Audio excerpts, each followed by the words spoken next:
2026년 2월 10일 투명성기구가 발표한 부패인식 지수에서 인도네시아는 전년 대비 10계단 추락해 109위를 기록했습니다. 같은 날 세계은행은 인도네시아를 중진국 함정 35년의 대표 사례로 지목했죠. 1991년 수하르토 독재 정권 시기에 인도네시아는 중진국에 진입했습니다. 그로부터 35년이 지난 2026년 1인당 GDP는 5,000달러, 연평균 130달러 오르는데 그쳤습니다. 하루에 36% 오른 셈이죠. 숫자만 보면 그래도 몇 배는 올랐는데라고 생각할 수 있지만 같은 기간 베트남은 200달러에서 4,700달러로 23배 뛰었고 중국은 300달러에서 13,000달러로 43배 올랐습니다. 인도네시아만 35년간 같은 속도로 기어갔습니다. 더 기가 막힌 건 인도네시아의 조건입니다. 인구 2억 8천만 명으로 세계 4위, 영토 190만 제곱킬로미터로 세계 15위, 선만 17,000개가 넘는 거대 국가입니다. 파묘 수출 세계 1위로 전 세계 생산량의 60%를 차지하고 석탄 수출 세계 2위, 니켈 매장량 세계 1위, 천연가스 매장량 세계 10위, GDP 총액으로는 세계 16위입니다. 인구도 많고 자원도 풍부하고 영토도 넓은데 왜 35년째 중진국에 갇혀 있을까요? 인도네시아 정부는 2045년까지 고소득국에 진입하겠다는 목표를 세웠습니다. 1인당 GDP를 현재 5,000달러에서 13,845달러 이상으로 끌어올려야 하죠. 지금부터 19년간 연평균 465달러씩 올려야 합니다. 지난 35년간 연평균 130달러씩 올렸던 나라가 앞으로 19년간 465달러씩 올려야 한다는 겁니다. 3.5배 빠른 속도죠. 더 기가 막힌 건 시간이 지날수록 조건이 더 나빠진다는 겁니다. 2026년 현재 인도네시아의 평균 연령은 30세, 생산 가능 인구 비율은 69%로 인구 보너스 한가운데입니다. 젊은 노동력이 풍부하니 성장할 여건이 있다는 뜻이죠. 하지만 이 황금기는 얼마 남지 않았습니다. 2030년 전후로 인도네시아는 고령화가 본격화됩니다. 65세 이상 인구 비율이 7%를 넘어 고령화 사회에 진입하고 2040년엔 생산 가능 인구 비율이 63%로 떨어집니다. 더 충격적인 건 출산율입니다. 2024년 기준 합계 출산율은 1.9명, 인구를 유지하려면 2.1명이 필요한데 이미 그 밑으로 떨어졌습니다. 베트남 1.9명, 태국 1.5명처럼 경제는 못 올리고 고령화만 먼저 온 상황이 되는 겁니다. 2025년 세계은행 보고서는 이렇게 썼습니다. 인도네시아는 몇 년 남지 않은 좁은 창이 있다. 2030년 이후 인구 보너스는 사라지고 성장은 구조적으로 둔화될 것이다. 그런데 인도네시아는 이 마지막 기회를 뭘 하며 보내고 있을까요? 1965년 인도네시아는 쿠데타로 초대 대통령 수카르노가 축출되고 군부 출신 수하르토가 집권했습니다. 수하르토는 신질서 체제를 선포하며 외국 자본 전면 개방, 노동운동 금지, 공산주의 탄압, 독재 체제 유지라는 4가지 정책을 밀어붙였죠. 미국, 일본, 한국 기업들에게는 천국이었습니다. 노동운동이 금지되니 임금은 낮고 독재체제라 정치 불안도 없고 인구가 2억이 넘으니 시장도 크고 석유, 천연가스, 파묘까지 풍부했으니까요. 1970년대부터 일본 도요타와 혼다, 한국 삼성과 LG, 미국 엑슨모빌과 쉐브론이 줄줄이 들어왔습니다. 자동차 공장, 전자조립 공장, 석유 정제 공장이 자바섬, 자카르타 주변에 집중됐죠. 1980년대 인도네시아의 연평균 성장률은 7%를 넘었고 1991년 세계은행 기준 중진국에 진입했습니다. 하지만 이 성장에는 치명적 구멍이 있었습니다. 외국 기업들은 인도네시아를 조립 공장과 자원 채굴장으로만 활용했고 핵심 기술은 절대 이전하지 않았습니다.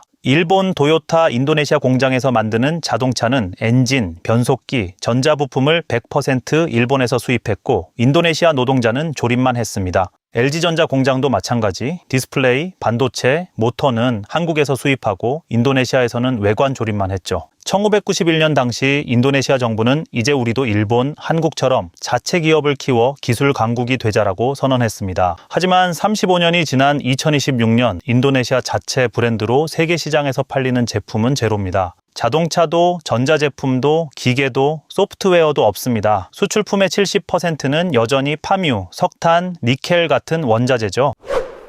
그럼 왜 35년간 기술 이전은 일어나지 않았을까요? 3가지 구조적 원인이 악순환을 만들었습니다. 첫 번째, 2020년 세계은행 데이터 기준으로 인도네시아의 R&D 투자는 GDP 대비 0.28%입니다. 한국 5%, 대만 3.9%, 중국 2.4%, 베트남 0.44%와 비교하면 동남아 최하위권이죠. 더 충격적인 건 이 수치가 1990년대와 거의 같다는 겁니다. 인도네시아 정부는 매년 R&D 투자를 늘리겠다고 발표하지만 실제 예산은 도로, 공항, 항만 같은 인프라에 집중됩니다. 2026년 국가예산 중 인프라는 15%, R&D는 0.8%에 불과합니다. 연구소, 대학, 기업 R&D 센터에 돈이 돌지 않으니 연구 인력도 해외로 떠납니다. 2025년 기준 인도네시아 박사급 연구 인력 중 40%가 싱가포르, 호주, 미국으로 이민을 떠났습니다. 두 번째, 2024년 인도네시아 교육부 통계에 따르면 고등학교 졸업생 중 대학에 진학하는 비율은 25%입니다. 베트남 30%, 태국 48%, 말레이시아 45%보다 낮죠. 문해율은 96%로 높지만 복잡한 문서를 이해하고 수학 계산을 할 수 있는 기능 문해율은 60%에 불과합니다.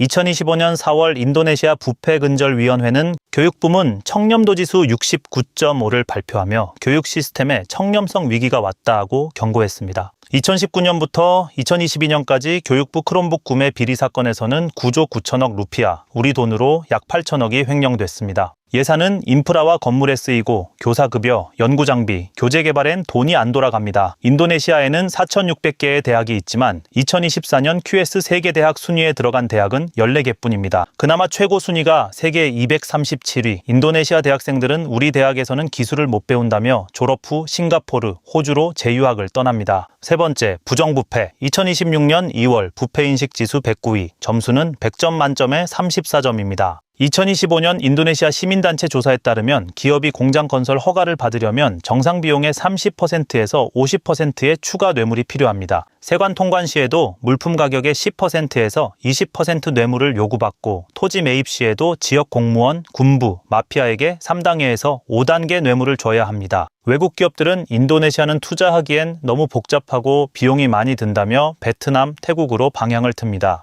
결국 악순환이 만들어집니다. 돈을 기술에 안 쓰니 인재가 못 자라고 예산은 부패로 새고 자체 기업은 제로. 외국 기업 의존, 기술 이전 없음, 다시 투자 부족. 이 굴레가 35년간 끊어지지 않았습니다.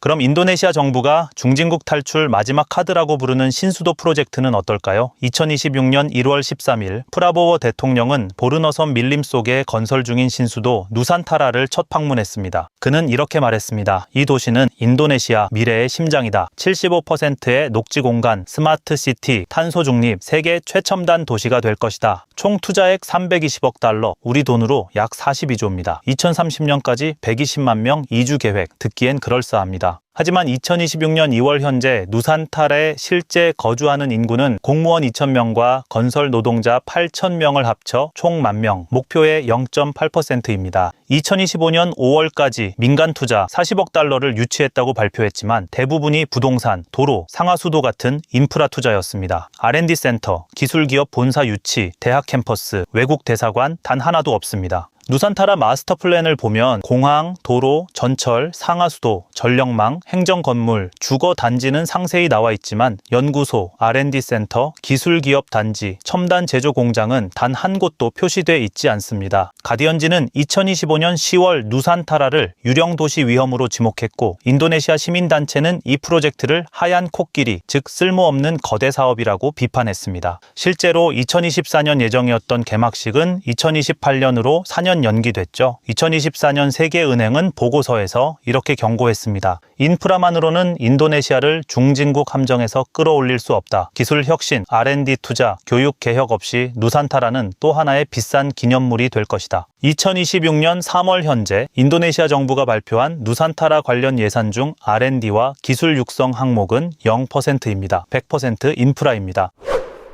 1991년 인도네시아와 말레이시아는 둘 다 중진국 초입이었습니다. 당시 격차는 3배에서 4배 수준이었죠. 인도네시아도 성장하고 있었고 말레이시아도 성장하고 있었습니다. 35년이 지난 2026년 인도네시아는 1인당 GDP 5,000달러, 말레이시아는 15,000달러, 격차는 3배로 유지됐지만 결정적 차이가 생겼습니다. 말레이시아는 2025년에서 2026년 사이 고소득국 진입이 예상되고 인도네시아는 여전히 중진국입니다. 무엇이 달랐을까요? R&D 투자를 보면 말레이시아는 GDP 대비 1.4%, 인도네시아는 0.28%로 5배 차이가 납니다. 대학 진학률은 말레이시아 45%, 인도네시아 25%로 1.8배 차이가 나고 부패인식 지수는 말레이시아 57위에 점수 47점, 인도네시아 109위에 점수 34점으로 많은 차이가 납니다. 말레이시아도 완벽하지 않습니다. 1971년부터 시행한 부미푸트라 말레이계 우대 정책으로 중국계와 인도계 인재가 대거 싱가포르로 유출됐고 2024년 세계은행은 부미푸트라 폐지 없으면 2030년대 다시 추락 가능하다고 경고했죠. 하지만 말레이시아는 최소한 R&D, 교육, 부패 척결에서 인도네시아보다 앞서 있습니다. 35년 전 비슷했던 두 나라가 지금은 천국과 지옥으로 갈렸습니다.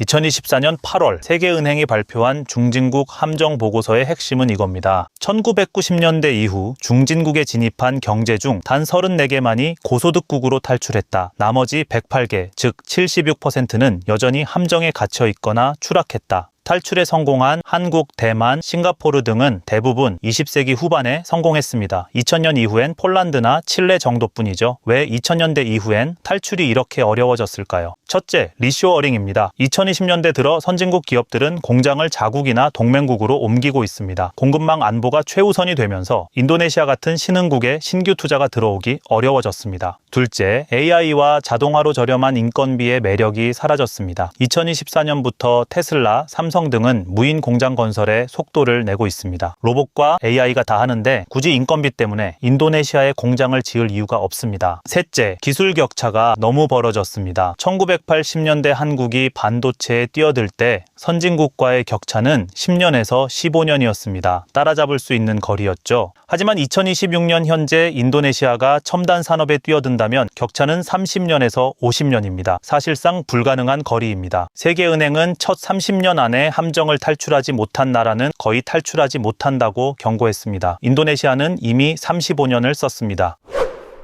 2026년 3월 현재 베트남과 인도네시아의 구조는 놀라울 정도로 닮아 있습니다. 베트남은 전자제품 수출의 98%를 외국 기업에 의존하고 인도네시아는 제조업 수출의 95%를 외국 기업에 의존합니다. 베트남은 삼성이 30년 투자했지만 핵심 기술 이전은 없고 인도네시아는 도요타가 50년 투자했지만 엔진 기술을 못 배웠습니다. R&D 투자도 대학 진학률도 비슷합니다. 차이점은 딱 하나, 시간입니다. 인도네시아는 중진국 진입 후 35년이 지났고 베트남은 본격 성장 궤도에 오른 지 10년에서 15년 정도입니다. 베트남에겐 아직 10년의 여유가 있습니다. 하지만 이 10년 안에 R&D 2% 달성, 교육개혁, 부패 척결, 자체 기술 기업 육성에 성공하지 못하면 2036년에는 35년째 중진국 함정에 갇힌 베트남이라는 이야기가 나오게 될 겁니다. 2026년 2월 베트남 정부는 R&D 투자를 5년간 2%까지 올리겠다고 발표했습니다. 하지만 인도네시아도 1991년부터 10년마다 똑같은 발표를 했습니다. 결과는 여전히 0.28%였죠. 세계은행은 2026년 1월 베트남 보고서에서 이렇게 경고했습니다. 베트남에게는 중진국 함정을 탈출할 10년이라는 좁은 창이 있다. 생산성이 오르지 않으면 노동력이 줄어드는 와중에 갇힐 위험이 있다. 인도네시아의 잃어버린 35년, 그것은 지금 당장 시작하지 않으면 10년 후엔 영원히 기회가 없다는 베트남을 향한 서늘한 경고장입니다. 오늘 이야기는 여기까지입니다. 감사합니다.